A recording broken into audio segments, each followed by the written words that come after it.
to this month's Calligraphy Techniques video. Today we're going to be going over how to decorate a tote bag using fabric markers and fabric paint.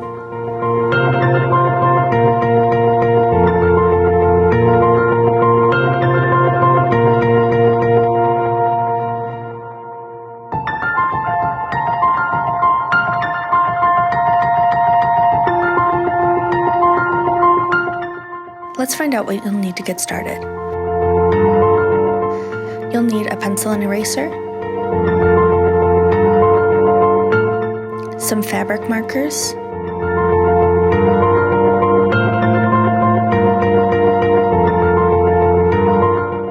you'll also need some fabric paints, and finally you'll need a paintbrush and a palette. Alright, now that you have all your supplies, let's get started.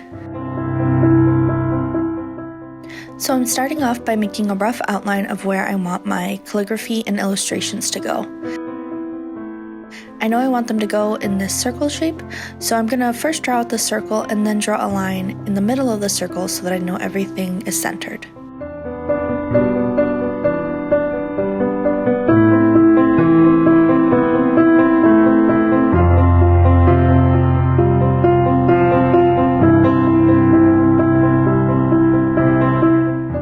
Next, using a pencil, I'm going to sketch out where I want my calligraphy to go and where I want my illustrations to go.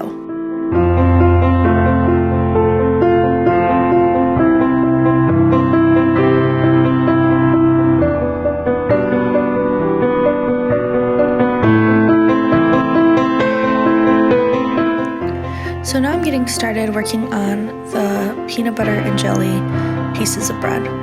I'm starting off by making kind of like a rounded out rectangle shape and then putting kind of like a muffin top sort of oval shape on the top to make it look like a slice of bread.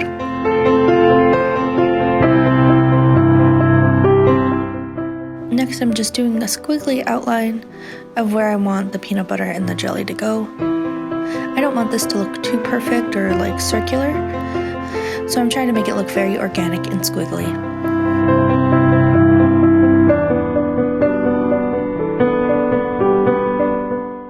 Next, I'm adding on their little faces and a little heart in between because, you know, they're better together. So I'm starting off with the fabric marker and I'm going to go over my calligraphy first.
Calligraphy, I'm making sure to make the downward strokes a little bit thicker than the upward strokes.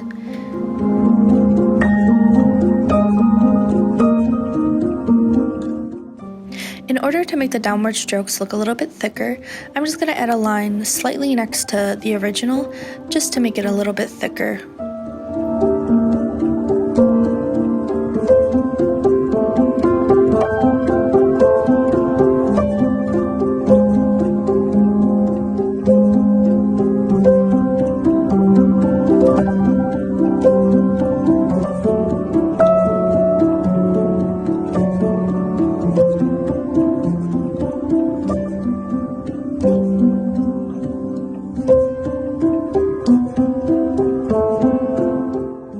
Now I'm going on to coloring in the illustration.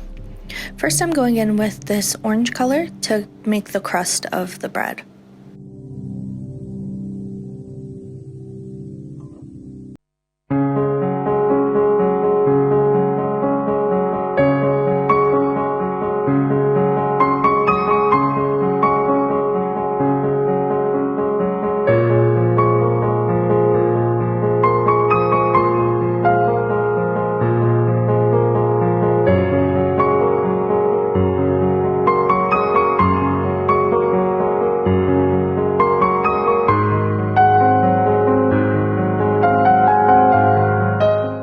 Here I go in with a little bit of pink to give them rosy cheeks, but this pink is too light and ends up getting covered up by the colors I put on top, so you can kind of ignore this step. Now I'm moving on to coloring in the jelly with a purple marker. I start by outlining my line, and then I'm going to start coloring it in.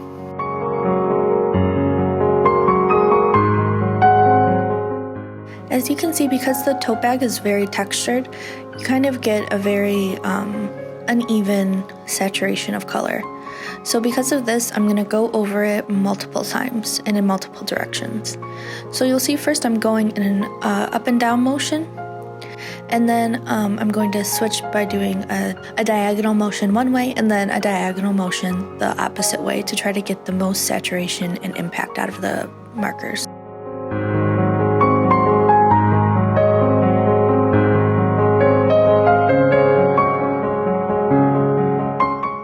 Now I went back over with the pink a little bit, and now I'm going in with the black marker to add in her little face.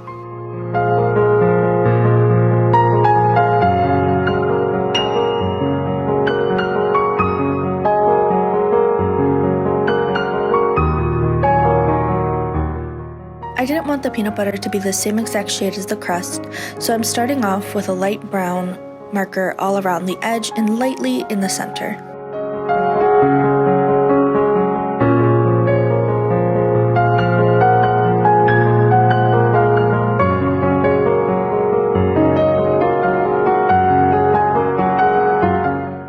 Then I realized that this color was a little bit too dark, so I actually go in with the orange and I go over everything, trying to lighten it up and make it a little bit more peanut butter colored.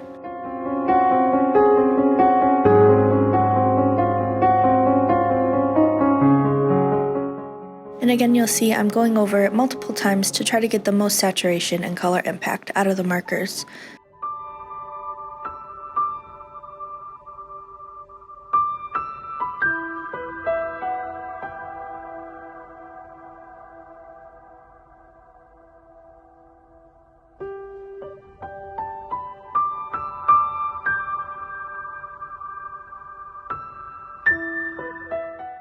Now I'm adding in their arms and legs. And I chose this hot pink color to do the heart in between them.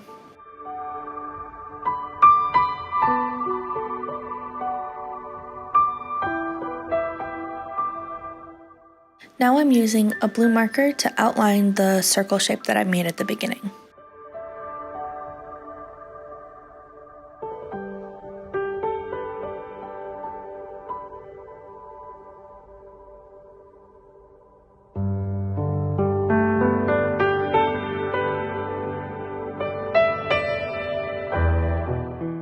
You'll see that I take a little bit of the blue marker and overlap the black calligraphy where it meets up with the circle. Finally, I'm adding more hot pink to the heart that's within the calligraphy and using that same hot pink to make the rosiness on the cheeks a little bit brighter and stand out a little bit better.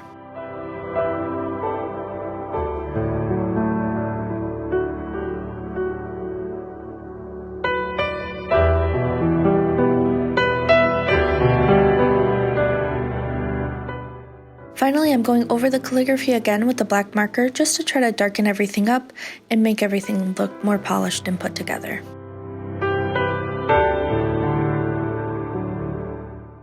Then I'm erasing some of the pencil lines, and you're all done with the first one. Now we're ready to move on to the second one. So let's try another one.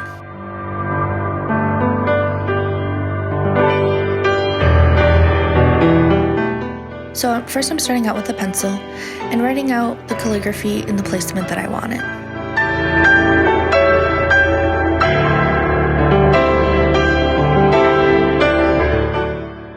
I didn't quite like the placement of yourself, so I'm erasing it and I'm starting again and pushing it a little bit more towards the right.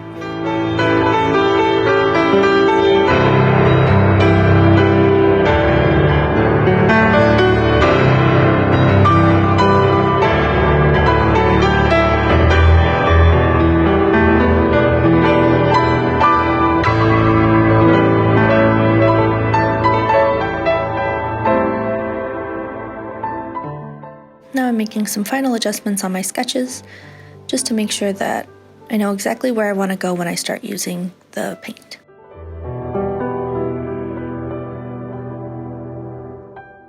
Now using my palette, I'm gonna use red, pink, purple, and blue fabric paints.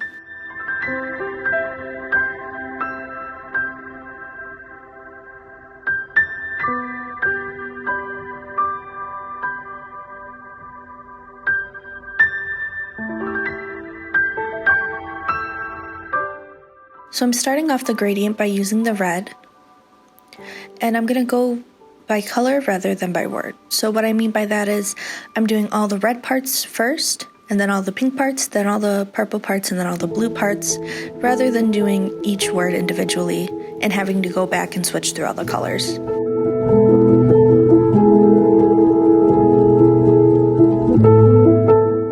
This just makes it a little bit easier so that I don't have to clean my brush as much and it goes a little bit faster.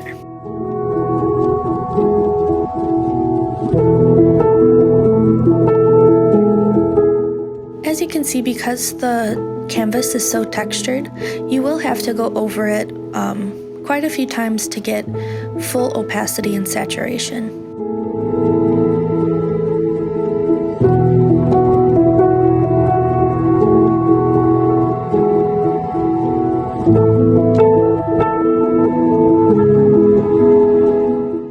If you are doing calligraphy on fabric that's less textured than this one, you won't have to use as much paint and it will glide a little bit easier.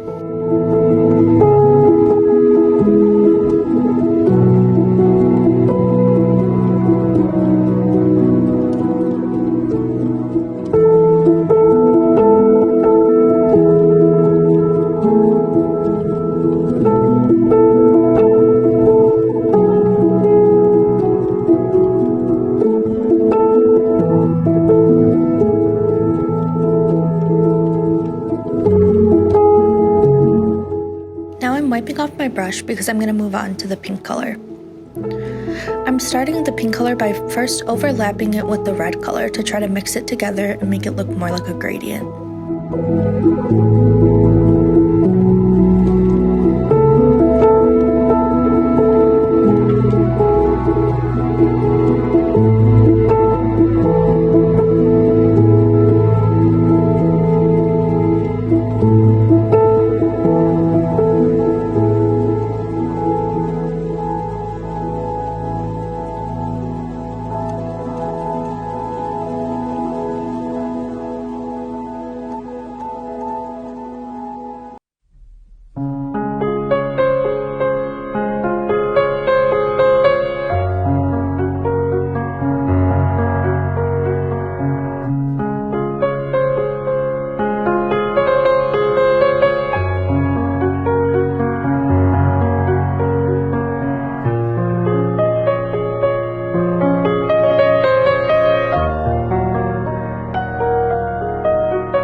wiping off the brush again, and I'm moving on to the purple color.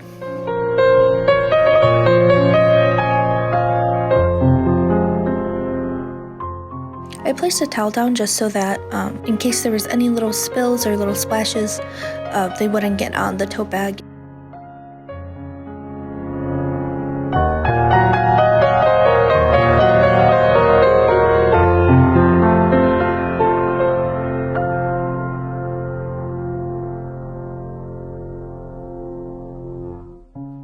So as you can see, the gradient between the pink and the purple isn't coming together as easily as the red and the pink. So what I'm doing is, while in between the pink and the purple, I'm mixing the two colors together to try to get a color that's in the middle that will help them blend a little bit nicer together.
Taking the blue and finishing up the rest of the calligraphy.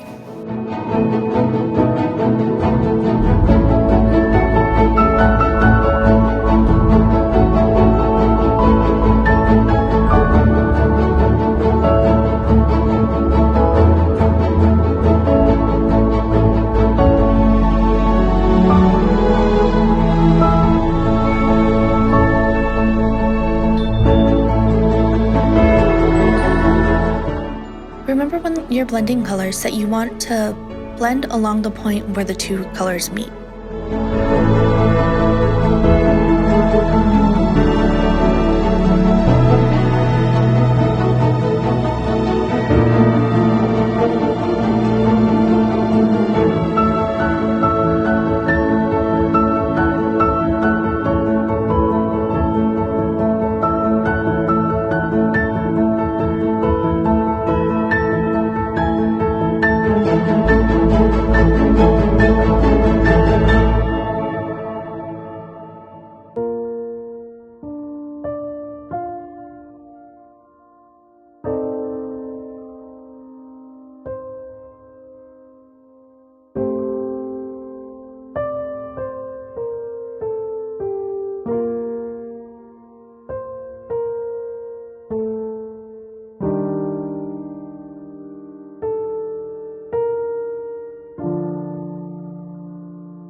So finally, I'm just going in and doing some minor touch-ups, anywhere where I want the colors to blend a little bit nicer.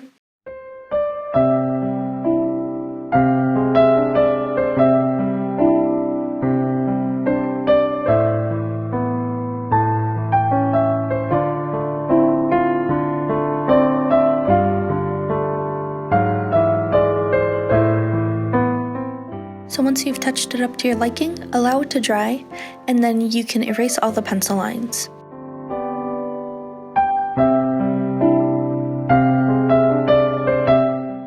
You're all done.